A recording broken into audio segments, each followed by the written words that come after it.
Hello guys, for today's recipe, maghimor ako og pilipit. So akong i-share ninyo kung saan pagbuhat. Kani ako rin ning gimasa. Kung man ako masa, ako rin gikatan na ako gikaduha. Kaya ako nang i-roll og katon pod og ginagmay. So wala na nako gipakita no kung unsa nako pag-mix sa ingredients. Ako ra ibutang sa description ang mga ingredients ug imo ra i-mix tanan. Dayon masahon. First time pa rin ako magbuhat guys sa pilipit. Daghan kaya yung paborito aning pilipit no. Usa na ko ani paborito na ko sa una. Bata pa ko. So sayon na day kay ni buhaton o kanina human nagkungkat mao na ni tanan ang akong kinat. So ako na lang ginagmay og roll. So ni-struggle jud ko ani pag roll. Kay mo slide sa lamisa. So nagpalaban ako padanan. Sa padanan ra nako gi-roll para mo taas siya ang minasa. So ani ni pagpaagi guys para makahimo ta og lubid. So kanang paghimo na ko globid no, naglisod jud ko ani kuan ba. Himo og globid. Sige lang ko balik-balik. So naon ra na ituyok ra na inaghuman mo pataas sa minasa. Noon dili man ni pambaligya guys, pang kuan ra ni namo, pangkaon ra ni. So ang gihimo na ko ani nga lubid katunga ra sa akong gipangkat. Ang uban nako wala na ako gihimo globid, gi straight na lang ang forma. Kay pangkaon ra man dili man pangbaligya. So lisod jud di roll sa lamisa kay mo slide kay na ay harina. Dapat day wani butang og harina ang lamisa. Limpyo ra kaning lamisa guys. So naon ra day na no ituyok-tuyok. Dayon naghuman ipurma naglubid nya ilak sa tumoy. So ingana ra. So nanay lubid.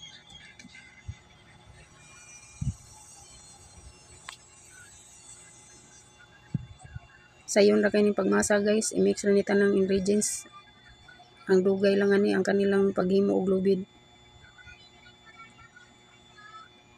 Pero bahala nagdugay dili masagka ang kansi kay lami masag kayo, crispy kayo.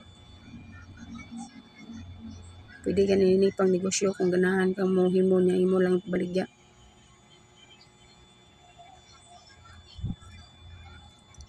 So gingana na lang ang uban gi roll na nako pataas mugbo, wala na nako gihimog lubid. Kay madugay kog buhat inoon para kaon na masani. Pareha rag lami. Mahimong lubid or inganing ako rang gi-roll. So i-fast forward na lang din na nako no. O mauna ni tanan no ang nabuhat nako. Nakabuhat kog lubid diha. Yang uban gi-roll na lang pod. Di nagpainit na lang po kong mantika o pagkainit sa mantika ako na nang gipanglunod ang akong gibuhat. Mga pila ka minuto mao na ni akong naluto lubid. Crispy kay guys. Unya maghimo po day ko ani og mag-caramelize po day ko ani. Kani 1/2 nga tubig nga gibutang nako og 1 cup nga white sugar nag-caramelize na ko ani. Ug ingani gani nga mubukal na ilunod na to nako ang pilipit nga manan nako og fried, i-mix na diha. Mao na yung ikuting para perfect kayo ang binuhat nato nga pilipit. Kumpara ninyo ang 1 cup nga sugar daghan ra tamis. Pwede ra ninyo bawasan. Nara na ninyo. Sige lang nagmix no, dili ra nabiyaan og ipahinayon ra na nako ang kayo. Hantod nga mo hubas na ang di-caramelize ug ingani na guys sinaghuman. Nag-dry na. Ug kani luto na ni. Mao na ni ang last process sa pilipit. So perfect kayo no, nakutig kayo sa sugar.